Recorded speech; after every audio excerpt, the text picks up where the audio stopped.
Slide. Okay. All right. Welcome everyone who is attending today.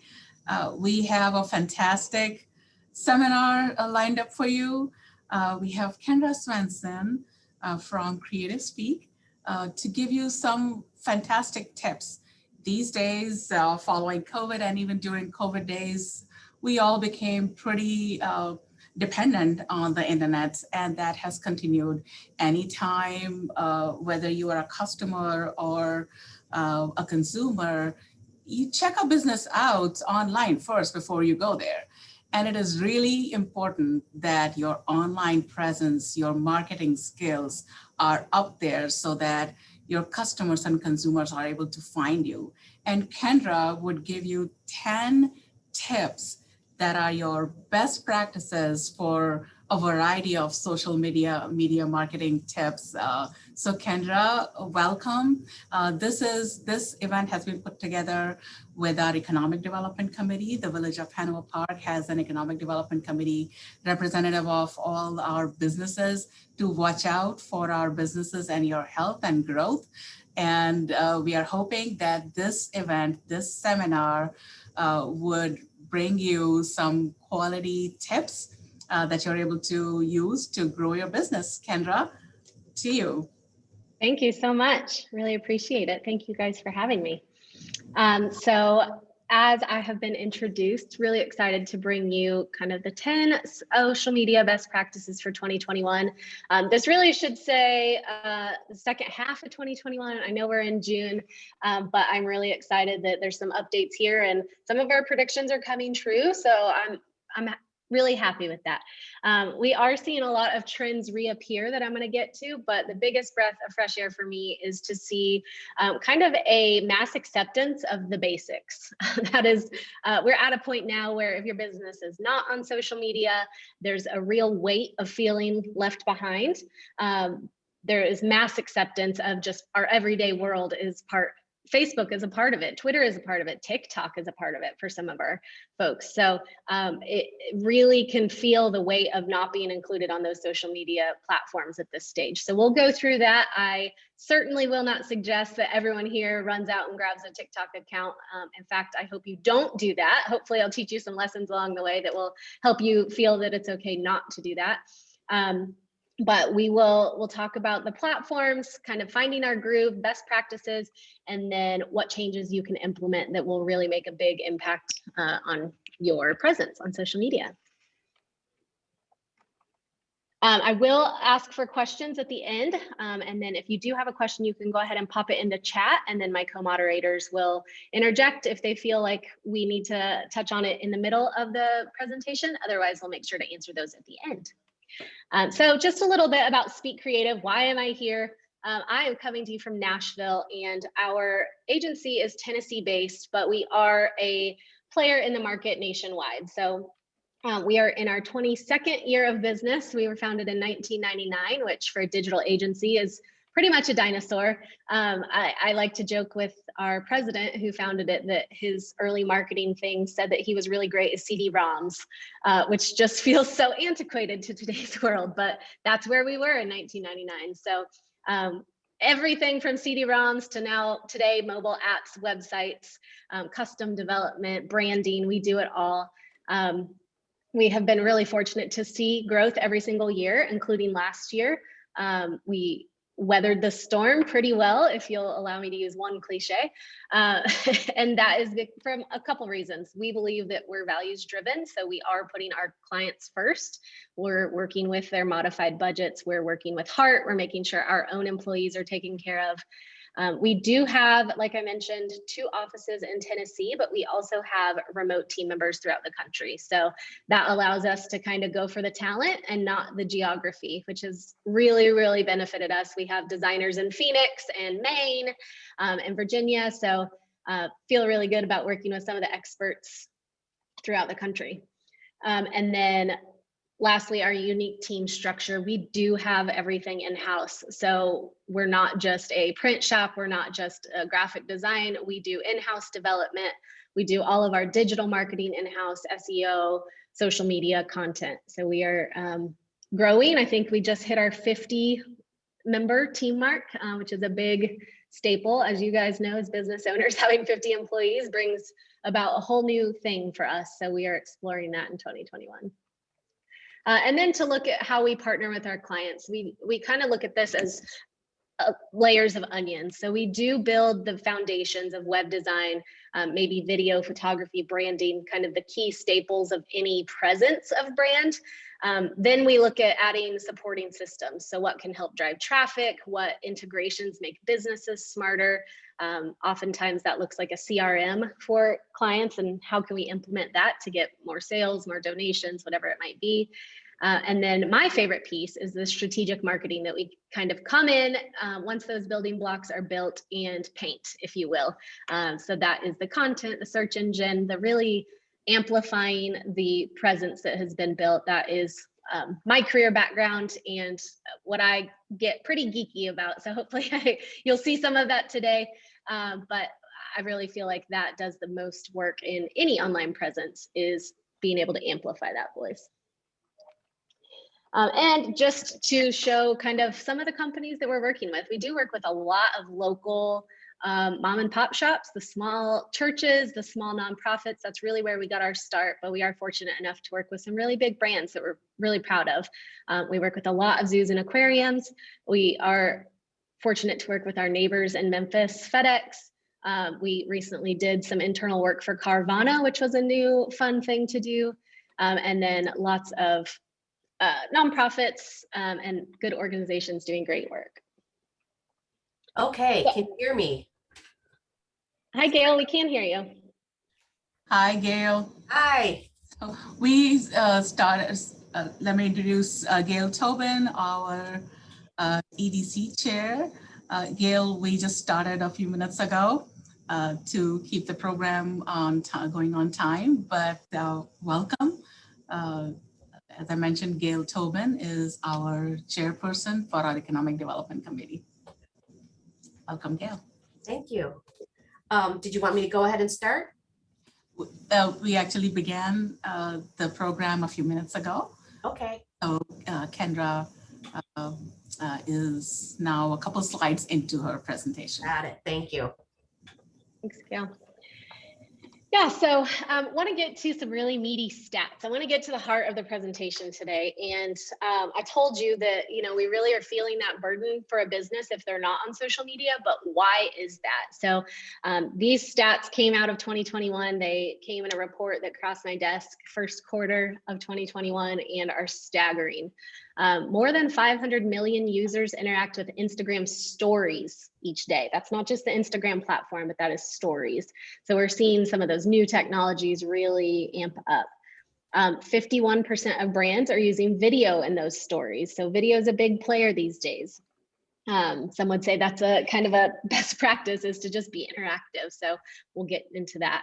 54% of social media users research products before they buy online. So we're forever getting testimonials of our friends, product recommendations, ads thrown at us with comments below, and it is a really major factor in how we're purchasing these days. In fact, 71% say they're influenced on their purchase decisions because of social media. So again, just to make the point, if you feel behind because you're not on social media, there's a reason for that. And that's because major purchasing decisions are no longer coming from a catalog or in-store. They're really coming right from a scroll of your thumb. This slide is one, I will make sure you guys have a copy, but I find that this slide is one that people like to screenshot or write down because everyone that works in social media always wants to know what's too much, how many times should I post a week, how much is not enough. And here is that same study that I mentioned from Q1 that came out. All industries total are averaging for businesses 5.5 posts on Facebook per week and 4 posts on Instagram. So that's industry average. That's kind of a benchmark. You will hear me say later on in the presentation, but I'll go ahead and say it now. The biggest thing here is consistency. If that feels too much for you, then that can be too much for you. If you're doing 10 and that feels good, then that's okay also. This is a very average number. The biggest thing that we want to maintain is consistency. So we don't want you to do 10 one week and then not post for a month. That is what we're trying to avoid. This industry number does break down into some of our top types of industry. So for financial services, that would be 4.6 posts on Facebook, 2.7 on Instagram. You can see they're using Instagram a lot less. Food and beverage is surprisingly low, 2.5 posts and 2.7 posts on Instagram. That is surprisingly low, but it also makes sense, especially just with the pace and how often new food is coming out. And I thought that was really interesting. The other thing that is really interesting to me is that nonprofits is so high. So we've got 9.2 posts on average per week on Facebook for nonprofits and 4 posts on Instagram. So some good industry knowledge there for you guys. So today, as we go through these 10 best practices, I'm a marketer, I love alliteration, and wanted you guys to keep these 5 A's in mind. Everything you do on social should come back to one of these. We've got authority, making sure that people understand that you know your topic, you know your industry, and that you are the expert on whatever your subject matter is, whether that is financial planning, maybe that is landscaping, maybe that is a boutique and you're up on all the latest fashions. It's really important that you can showcase your authority. Awareness, we want people to be able to find you and know what you're all about, understand when you're open, how to get to you, and just really understand who you are. That's really important. Authenticity, of course, we want people to know that you are who you say you are, and that if you're claiming to be the authority on something, that you are, that you're coming across as really authentic to your customers and that they feel like they understand who you are with just viewing your posts. Advocacy, so pushing forward with any social causes or special causes that you are working on in your day-to-day. So this is a great spot to, I don't know if we have any attorneys, but if you are specifically working with immigrants, this is a great place to share information. If you are a landscaper, you know, talk about how you're planting trees and what impact you're having on how you do your work. It's a great spot to show just how you care for whatever your industry is. And then activity, we just simply want to be there. We want to be present. Recently, I was looking for a very specific bag, and I can't tell you how frustrating it was when I found a shop that was on Facebook. And there were no posts for the last couple of months, but they showed up online. They showed that they were open. And so I went to go find it, and they'd actually turned into a nail salon. I should have known better because there was no activity that showed me they were current, even though other factors told me they were. They were still on my Apple Maps app. They were in Google My Business, but they weren't there anymore. And Facebook, if I had only trusted it a little bit more, I would have known they were now a nail salon and not a boutique like I was hoping. So really just showcasing that you're out there, that you're making moves, that you're doing things, that's important. All right, so here is where my numbers start. I am gonna walk you through 10 best practices. These aren't in any particular order. I won't say number 1 is the most important or number 10 is the most important. I think they all have some equal weight, but I certainly have some favorites along the way.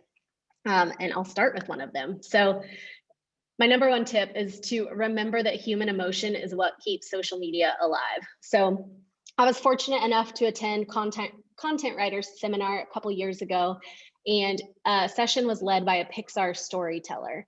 So everyone is familiar with Pixar. They do great movies, Finding Nemo, Up, all sorts of Disney movies that we all know and love and quote and watch over and over again. And it was really interesting to hear specifically this storyteller talk about the movie Up.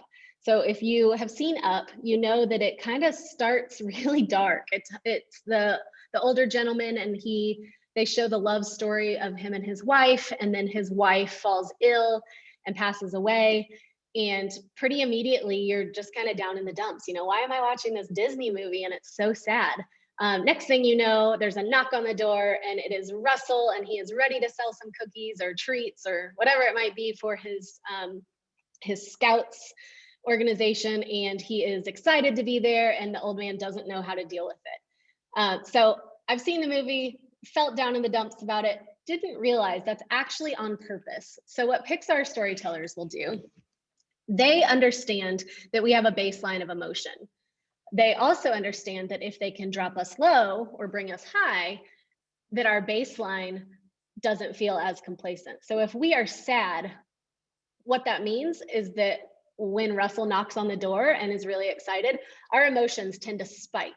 Whereas had they not dropped us down low, they might spike, but they're not going to nearly make as big of an impact between the highs and the lows. It's the human emotion that really lets us connect with brands and understand their story and its impact on our own lives. So I know that social media and Pixar aren't quite the same thing, but if we can think through how we feel, understand that that little manipulation tactic, while Pixar does it brilliantly and we don't even realize it, it's something that brands can really do to make a big impact on their own audiences. So understand, what is your appeal? What feelings you provide your client. Is it security? Is it happiness? Do you inspire people? Do you make them feel their best? What is your appeal? What emotions do you evoke out of your clients? That is a really strong message to use across social. Maybe you are working to make sure that no kid's belly is hungry, or that, let's see, you are putting women to work in an otherwise impoverished community. Whatever you're doing, understand the emotional impact of that, and you've got a really great message for social media. So my number 2 tip is to understand that no one buys your services or products. They buy outcomes and results. And the best way I can draw this illustration is something that we have gone through with a couple different clients. So we have worked with real estate agents and we've worked with moving companies before. And it's really apparent to most of us that everyone hates moving. It's just not a fun process. Buying a home is not really a fun process. Sure, it can help, you know, we might be achieving dreams, but the minutia of the mortgage lending and locking in rates and signing paperwork isn't the most fun for most of us. What is fun is when we're sitting on the couch in our new home and we've got our feet kicked back and we're unpacked and we have made it. So that is more of an outcome and a result versus the services that a real estate agent provides or that a mortgage company or a mover provides. So understand what those outcomes and results that people are looking for and appeal to that versus what you can actually sell. Packing specials are great for a mover. You know, we definitely want to share any of those specials, but let's focus on how people will feel with that special. Are we going to ease their anxiety? Are we going to make the job easier? Are we going to make their budget friendlier because we've got a great deal? Understand how that outcome is what they're looking for versus your product. So a great way to do this is looking at your success rates, sharing testimonials, sharing news that favors your audience. We are in a really heightened news cycle. I'm sure everyone gasps to hear that, but news is coming out every day. Just about any topic you can think of is covered. So look for news that favors your audience. Share that. Anything that can excite them or make them cast a vision for using your product is a great message. You can see here at the bottom, I do have those 5 A's and I've kind of highlighted which one this speaks to. There's several of these that will touch on both, but just want to draw that back to those 5 A's.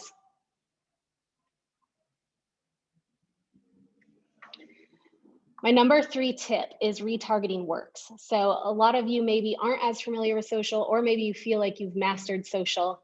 This is a tip and trick that I would recommend to absolutely everyone, and that is retargeting works. In fact, it provides a 10-time lift to your products or services. Retargeted ads perform 10 times better than traditional ads. The reason is that you're suddenly not a cold lead anymore. If people see an ad on Facebook and they click into your website and look at your product and maybe think, yep, that's great, I should get that. Oh, maybe not, maybe I'll wait. Getting back on Facebook and seeing a retargeting ad that's like, hey, you left something in your cart. You guys have probably all experienced that, where you've Googled something and then the minute you jump onto Instagram, you see that an ad for that product or competitors. If you haven't, I will say any kind of shoe service, just Google something and see what happens, because it's pretty quick and pretty immediate and a little scary sometimes. But the point of retargeting is to recall and remind people about you, keeps top of mind awareness, and gives them specific solutions to maybe the problem they've been searching for previously. If you're going specifically on social, I recommend focusing on Facebook and doing a dual placement on Instagram. Remember, you're going after the people, and so you will hit them no matter what device they're on that way. And then if you're looking at display as a whole, the Google Ad Network is a really easy and great way to focus on retargeting. Thank you, Kendra. Actually, there were a couple of people who were inquiring about what it means to retarget. So thank you for being honest. Absolutely. So retargeting, I'm sure you guys have probably heard the term pixels.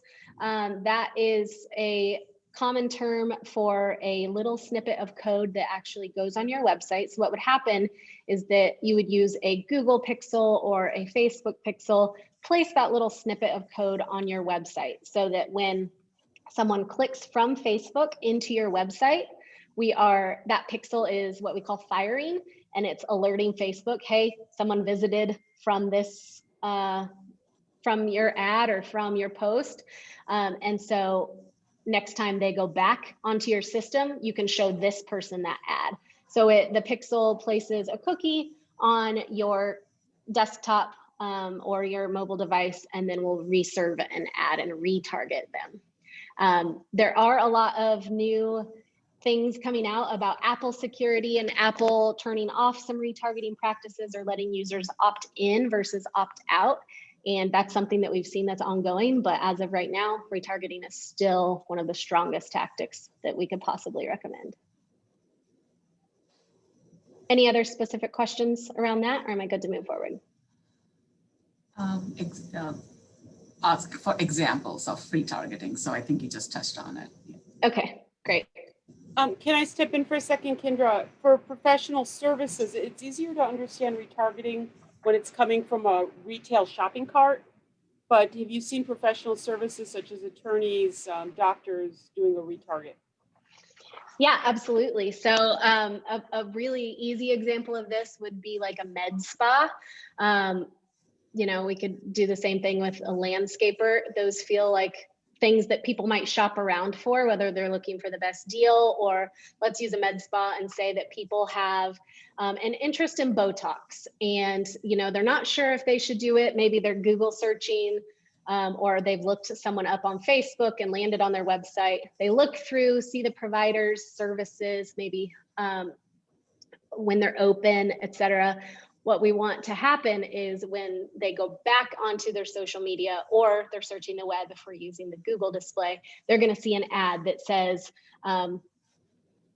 Botox is a common treatment for headaches, or maybe there's a great special on Botox. We are going to retarget them and get them back onto our site. Like, hey, we know you were interested, come back and see what we really can offer, book your appointment. So oftentimes those retargeting ads are much more decision-based directive versus just the general knowledge that maybe landed them on the website in the first place.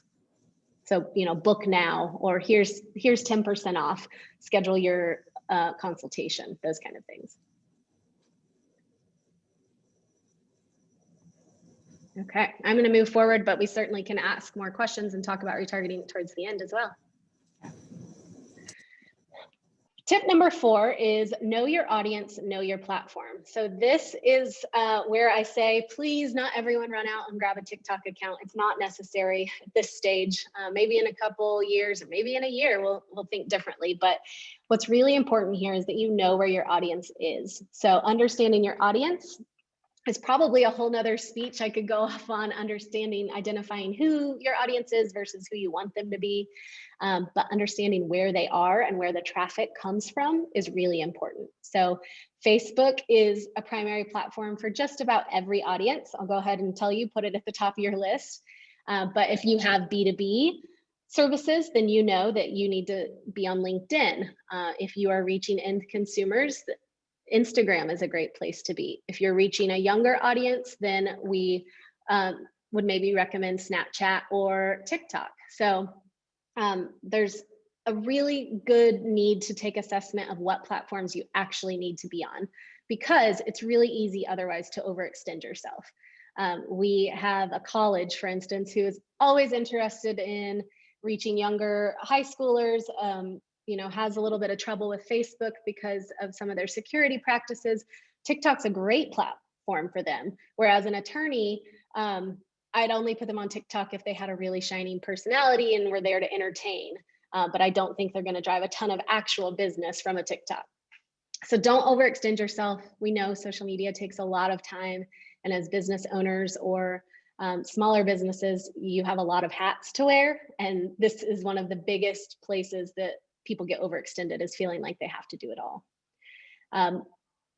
The big tip here, and this is where I say we get back to basics, is to make time for one-to-one touch points. So when social media started, it was a really great way to connect with people real time. You know, phones and texting were still kind of new when Facebook was created.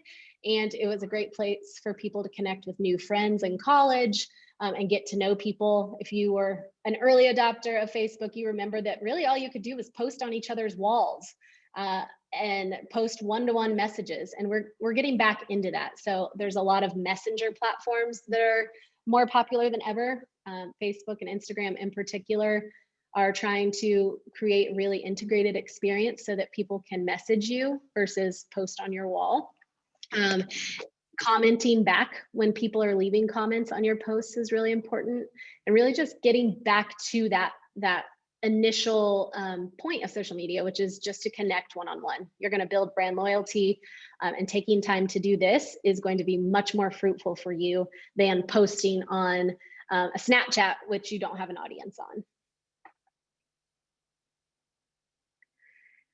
It's also important to know that not all hashtags are created equal. So hashtags are all over the place. We've got them on stories and Facebook and Instagram, and it's important to understand how and when to use them appropriately. So Facebook, it's okay to do commentary.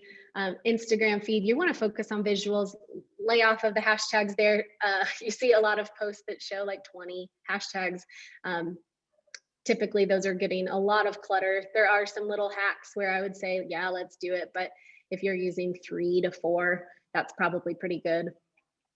When you're looking at your Facebook, Instagram stories, that should be content that's happening now versus any kind of planned content. TikTok and Reels, like I said, if you have an attorney who's a really great personality and great for entertainment, otherwise not much business is being driven at this stage from TikTok or Reels on Instagram. And then LinkedIn is a great spot to share that industry specific news. So this is kind of the type of content that I would put on each platform. And I'm going to show you a quick example over here on the right-hand side.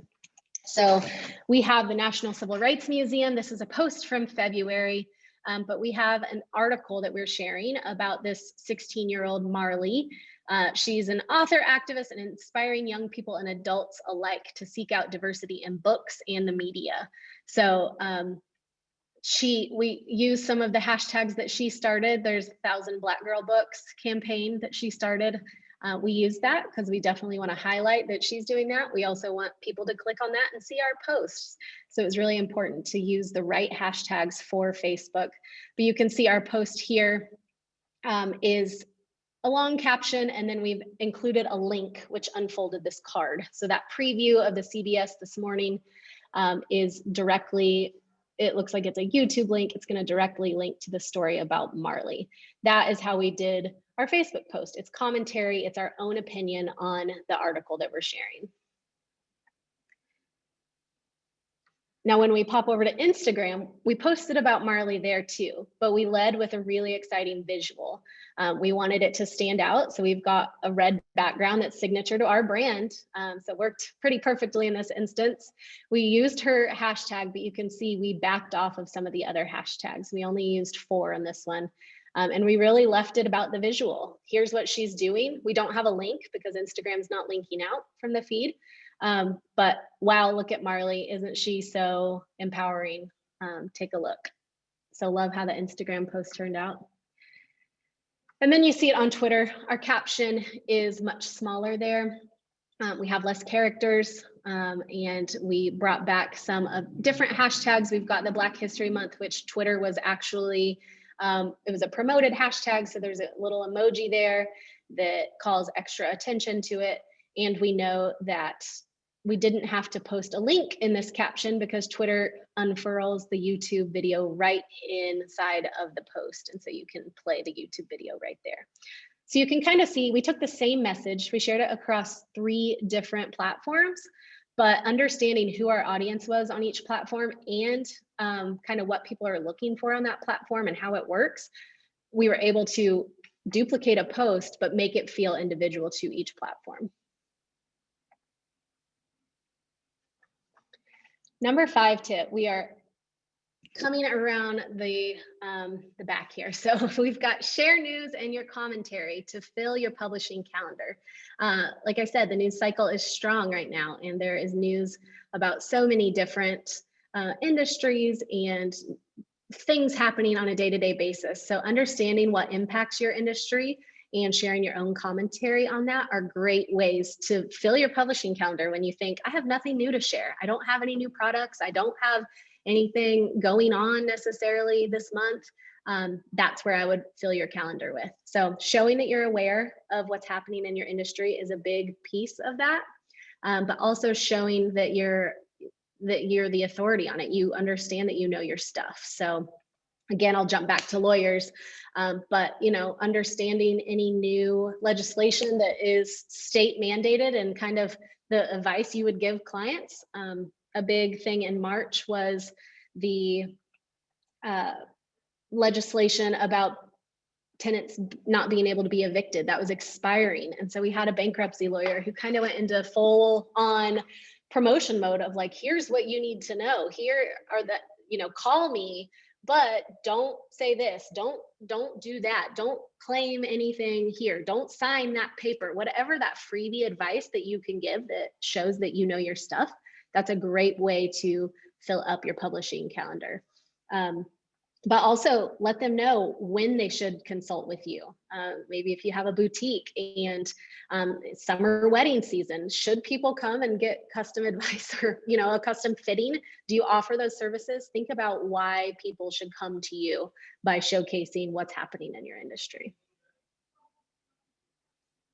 This is over here on the right-hand side are kind of my short list of what I check. Twitter, trending news, I hate to say it, is one of my best go-to resources because it updates just up to the minute almost with trending news and what's happening.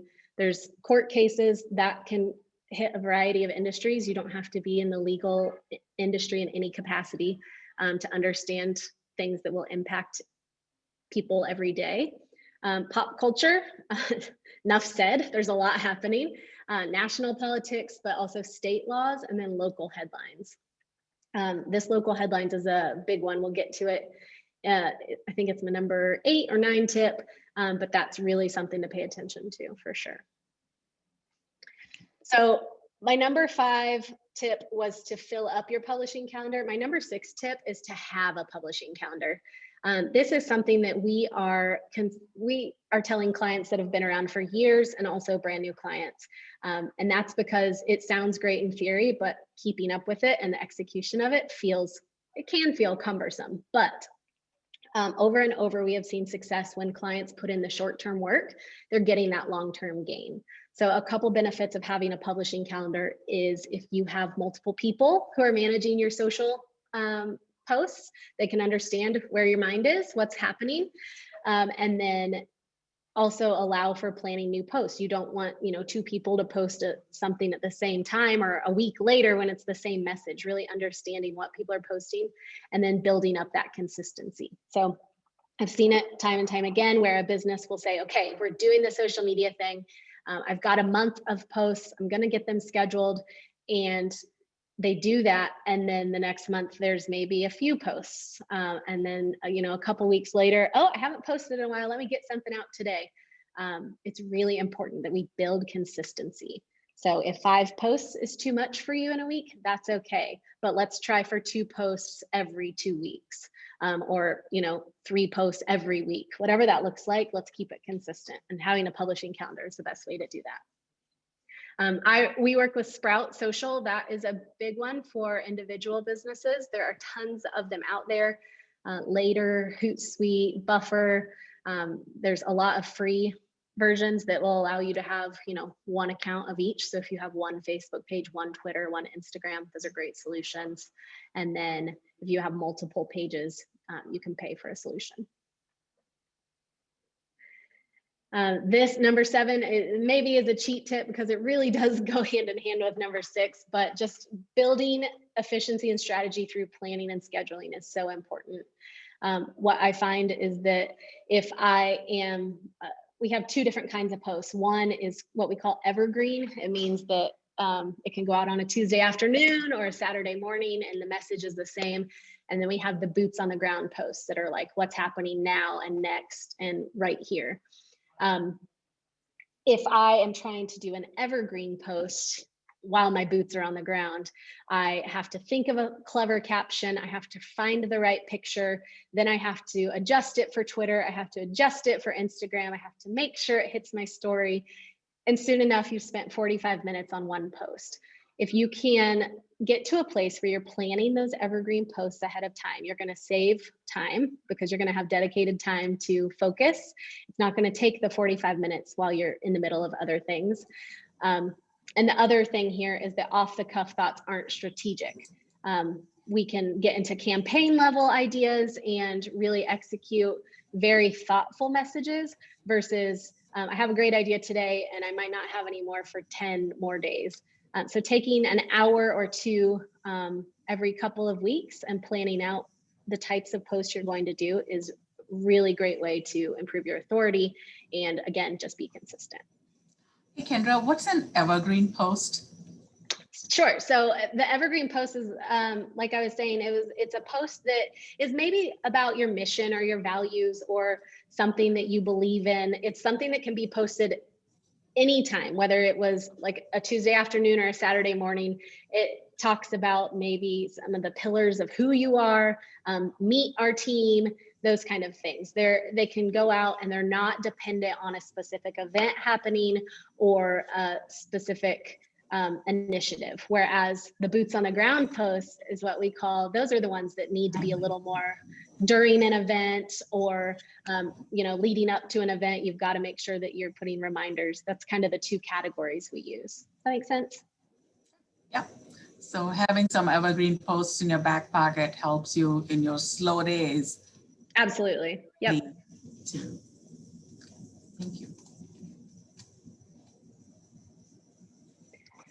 My number 8 tip is to consider why people should follow you. So this is something that we see just in today's world. As you guys know, we are inundated with all sorts of advertising messages. And I don't want to follow a plumber on Facebook. It's just the truth.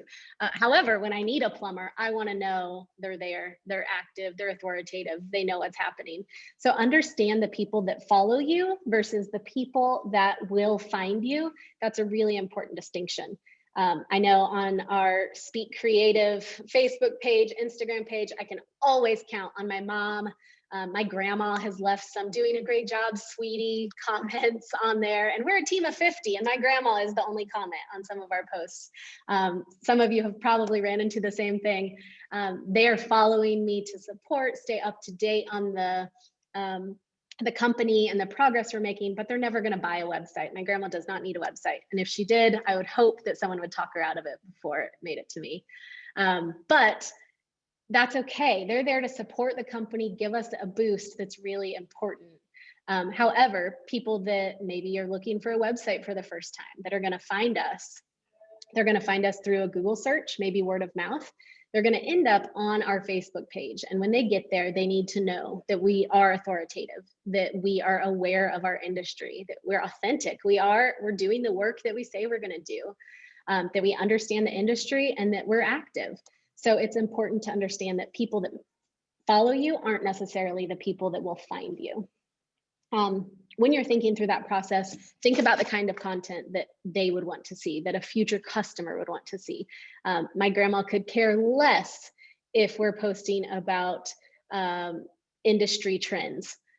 She loves the pretty websites, but it's important that maybe if an SEO client comes to our Facebook page, we know our stuff, that we're a Google partner, all of those important decision-making factors are in line.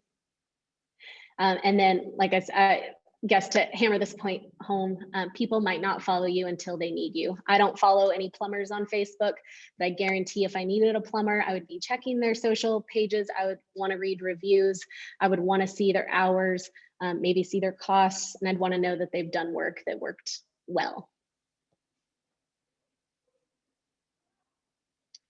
My number 9 tip, this is a really important tip. I did tell you that they're not in order of importance, but if I had to pick one, this would be it, and that's know when to press pause. So especially we're talking about news cycles, local headlines. It's really important that we in 2021 are global citizens. Understand that if you don't feel personally impacted by news, that doesn't mean that other members of your community are not, and that current events evoke a lot of emotion. So even if you don't share that same view, it's really best to pause and not say anything versus saying something that's not well thought out or inauthentic to your brand. My other thing here is if you weren't there, don't appropriate. And that is so broad. So I hate to apply such broad strokes because it is important. We can give sentiments for sure. You know, you can honor veterans, you can wish everyone a happy 4th of July or celebrate freedom. Those things are great to do. What we don't want to do is put our logo on it and appropriate it to us. We have a pretty rough example. It's old. AT&T has been forgiven, but in 2013, so 12 years after September 11th, they chose to promote their new phone by putting the lights from the Twin Towers in the New York skyscraper inside their phone. So it really got panned pretty broadly. People were not okay with it. They thought that they shouldn't be promoting their own thing. Obviously, your eye is going to draw to where those lights are, and they felt like it was very wrong. So sentiments, yes. Advertisements, no. Like I said, that's a really broad way to paint it, but it is very important. If all else fails, you can take time and pause and not say anything. And now for our last one, just as important, I would say this is probably my very favorite because it's something I'm seeing so many people do so well these days. It makes me very excited, is to just be inclusive and thoughtful. So we're already going to be a global citizen and understand that our community represents, you know, probably different races, different ages, different, what am I trying to say? Income levels, several different demographics. We know our audience is broad. We need to be inclusive and thoughtful in our messaging. Representation absolutely matters today. So if you are a bank, and even if your, let's say your demographic is 60% median income Caucasian people, that means that almost half of your audience is not that. And we have to be inclusive of that. Representation definitely matters. It's also important here to show your human side. So a Twitter survey that came out just a couple months ago, 74% of respondents said they want brands to show acts of kindness, and 77% feel more positively about brands that support society in crisis. So representation matters. Understanding who your audience is really matters. We're seeing that come out in some really thoughtful ways. The beauty industry is doing a really great job of being inclusive. You're seeing more shades of makeup offered. You're seeing better representation of different genders and just all over inclusivity. I think L'Oreal, Maybelline, some of the big names are doing it across the board, but it's really starting to trickle down into the smaller businesses, which I'm excited for. It's not always race, it's not always gender. Sometimes it's ableness. We are seeing, if you guys don't follow the Sanchez Six, this little girl, her name is Sophia, and she is one of my favorite follows. She's getting modeling gigs for Gap and Old Navy and Target, and working to change just what ableism looks like. You know, it's not just little kids that are cookie cutter anymore. It's showing off that her having Down syndrome doesn't exclude her from wearing Old Navy clothes. So we're seeing so much more representation, which is really exciting. This is a Instagram follower that just reached 2 million followers on her Instagram page. I believe she quit her job, is now a full-time influencer, And here she is doing an ad for Lululemon, which if you are familiar with, in the past has not been inclusive in sizing. And so she's really helping break that barrier and be a voice for inclusive sizing, making sure that all sorts of bodies are being represented. This post, it was back in December, but had 21,000 likes. Like I said, she just reached 2 million followers. So her fan base is growing like crazy. I think in December, she hit 1 million. So she's really in 6 months, doubled her audience. Oops. Then we've got Batty Winkle, who is also a influencer of mass proportions. Here it says she has 3.8 million followers. She is, does it say here? She was born in 1928, so she's in her 90s and is still an influencer for fresh brands. She's saying, hey, just because I'm old doesn't mean I don't like fashion, that I don't know what's hip, and here I am. She has videos and is selling products like crazy for people because people understand entertainment is entertainment, and that looks a lot of different ways these days. And then I have an example for you that is close to my heart. One of our clients in Memphis, they are a social enterprise, one of the poorest communities in the country.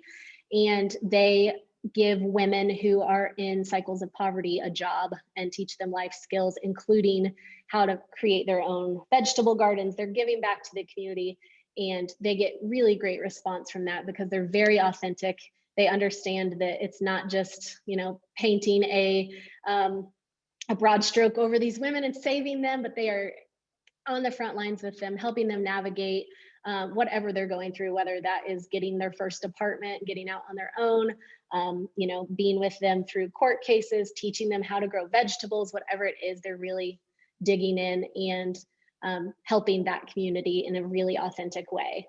And like we saw in that Twitter survey, they're getting some really good brand recognition out of it. People feel connected to that, their purpose and their mission, and they are having record sales because of it, because people want to support more of it. So it really does work to be inclusive and be thoughtful and invest in your community. And I'm pretty excited for that to continue for the rest of 2021. So just to state it again, we will get to some questions. That's kind of the bulk of what I've got, but those 5 A's are super important. If you're ever wondering what to post, go back to these, understand how you can show how you can appeal to authority, generate awareness, be authentic, advocate for your industry, and show off kind of what you're doing. And you'll be good to go. Those are, if we can remember those, we'll be good. So I will open it up. I do see that there's quite a few chats here, but maybe if one of my co-panelists wants to read some of those, we'll answer some questions. Sure, there's the latest one that just came in from a doggy day camp. And the question is, should they target just the local surrounding suburbs or a greater market? They want to be able to target those that are near and be able to utilize their services. Sure, yeah. I would say both. So we'll have a primary audience, which is your business drivers. That's probably your suburbs. That's the people that are close to you, that are in your radius, your customer area. That would be your primary audience. So your strongest messaging should go towards them. I would say there's certainly a market for entertainment with dogs. Everyone loves a good dog story. I am following some farm in Georgia that has a disabled golden doodle because I'm a golden doodle owner. So you can certainly make some emotional impact with people who aren't driving your business. So it is a mixture. You definitely want to drive the business. I'd look at them first, but there's certainly room for entertainment in your industry.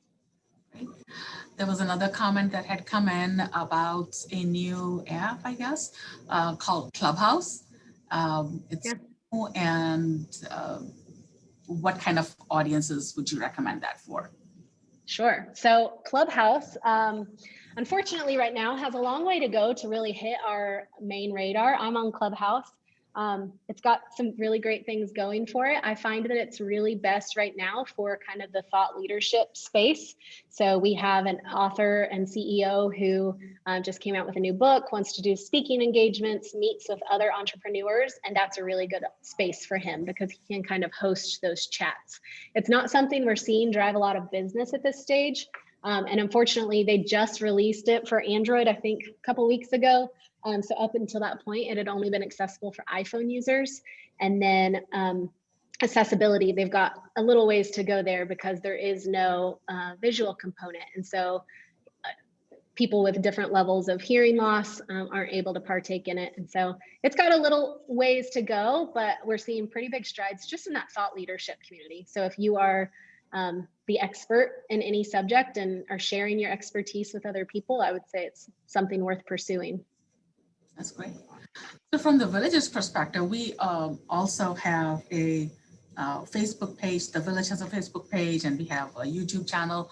And from an economic development perspective, we were about to embark on social media as well. So any pointers that you can give us, which app, whether it's Facebook or what do you think would be the best for us to reach out to our business community and be of help?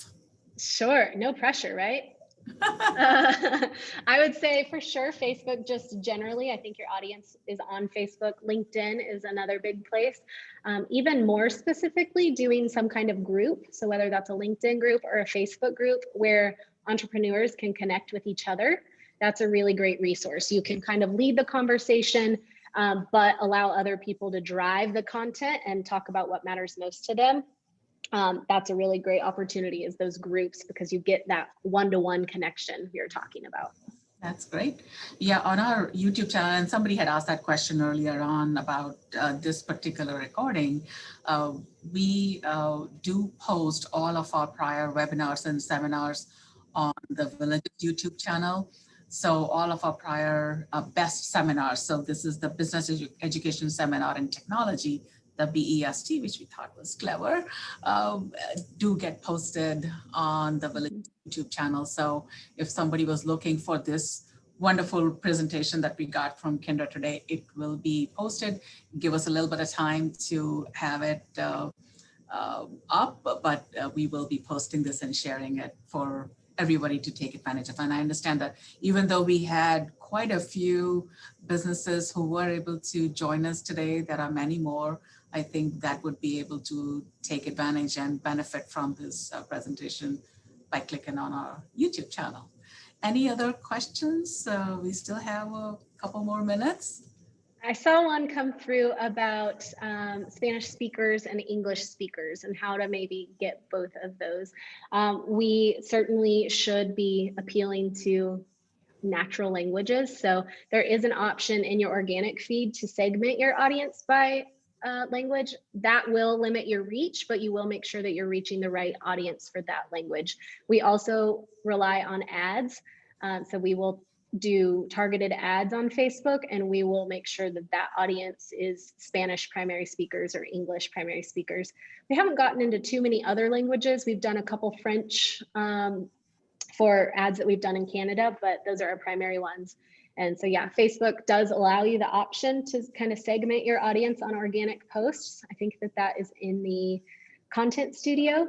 They change things around daily, it feels like. So not sure where that's living these days, but it is an option. And certainly, you know, just meeting people where they are is important, building that authenticity. If you really speak Spanish as part of your business operations, then I would certainly look at that for Facebook.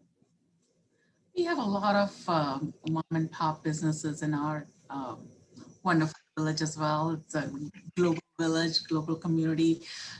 Would you say that when they go to social media, for them to be able to reach out to a broader consumer base, post in their native language or post in English to reach?